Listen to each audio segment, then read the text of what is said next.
Well, roughly 100 derelict homes across the city of Buffalo, currently slated for demolition, have been given a 60-day reprieve now. Channel 2's Dave McKinley says city officials want to review whether these abandoned homes can actually be saved instead of torn down. Right, David? That is right, Scott. This 60-day stay is by executive order of Mayor Sean Ryan, who is now near completing just his third month as mayor, but who says he's been a preservationist for far longer than that. Ryan claims that for far too long the city's had more or less a default position of knocking homes down rather than investigating thoroughly how they might be rehabbed instead, resulting in 300 residential structures and commercial buildings being demolished in just the past 5 years. This is what often happens. An irresponsible owner either doesn't come to housing court or is uncooperative, and eventually the judge says, your property is so bad, we're going to order demolition. That's all we could do. We're going to get in front of that.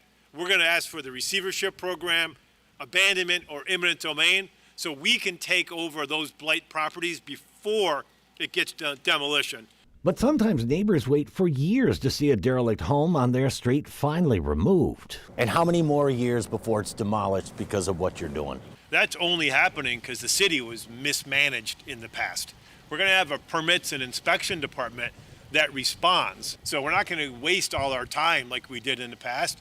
We're going to be proactive, Dave, and we're going to get on top of these things before they become a problem. Ryan also acknowledged it's not likely that all the properties previously slated for demolition but now up for a review will be saved. At the end of the 60 days, will some houses be demolished?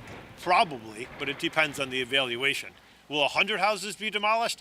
Probably not. The demolition moratorium announced today is just for residential properties. We will soon be releasing a report talking about the 10 buildings in downtown Buffalo that are a clog to other things being developed. The cobblestone structures, the Adams Mark, the Statler, the Main Place Mall, M&A's, but that'll take a whole different set of policies and a whole different set of practices.